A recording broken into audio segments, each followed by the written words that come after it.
Quand on a créé l'équipe, on s'est dit on va ramasser des sous un peu pour Jacob, tout ça, c'est symbolique, sans vraiment avoir d'objectif de ramasser un montant X.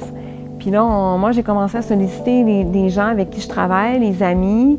Honnêtement, je ne pensais pas avoir tant de gens qui allaient répondre. Je pense que les gens ont été touchés par l'histoire au complet de Jacob, du début à la fin, avec toute la synchronicité. Le projet du 24 heures, c'est hyper symbolique pour moi, puis je le fais vraiment pour mon fils. Nous, on espère ramasser le plus possible, mais le rang auquel on va terminer n'est pas vraiment important. Hier, j'ai lu son histoire. Écoute, c'est vraiment incroyable ce qu'ils ont passé à travers la famille. Quand les gens ont su que Jacob était malade, ils ont voulu faire des trucs pour l'encourager. Il y a Éric Gay qui a été contacté pour lui demander de venir rendre une visite à l'hôpital à Jacob. Éric Gay avait accepté. Malheureusement, la vitesse à laquelle la maladie de Jacob s'est développée a fait que la rencontre n'a jamais eu lieu. Depuis hier, j'essaie de me mettre un peu dans le même contexte qu'eux avec mes enfants. Je ne peux pas l'imaginer, je peux pas... Mais ce matin, tu sais, c'est quand j'ai dit bye à mes enfants, j'ai donné un petit câlin de plus. Puis encore une fois, ça démontre à quel point c'est important d'en redonner.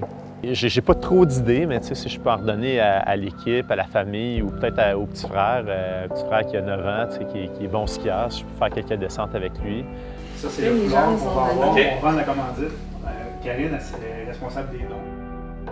Avec la petite histoire de Jacob, Jacob, c'est un garçon qui n'était pas très sportif à la base, qui s'est vraiment découvert une passion pour le ski quand il a commencé à 7 ans. Et puis, en 2018, on a assisté aux 24 heures à titre de spectateur. Et c'est là que mon Jacob, qui pensait toujours aux autres, il a décidé qu'il voulait former une équipe du 24 heures.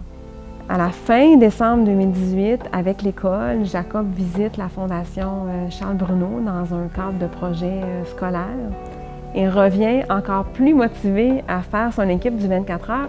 Et malheureusement, en février 2019, Jacob a eu un diagnostic de leucémie. C'est quand même un peu ironique qu'il se retrouve, lui, à peine un mois plus tard, avec le même diagnostic. Malheureusement, la maladie de Jacob a évolué d'une façon excessivement rapide. En fait, 8 jours exactement après, Jacob est décédé de cette leucémie.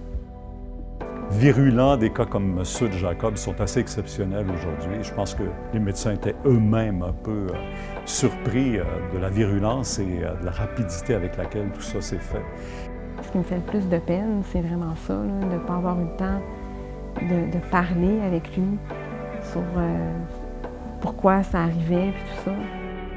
Ah, c'est sûr que ça nous ramène 30 ans en arrière. La bataille de Charles était celle de Jacob, peut-être encore plus virulente, mais ça nous donne cette poussée nécessaire, je pense, pour continuer à travailler ensemble.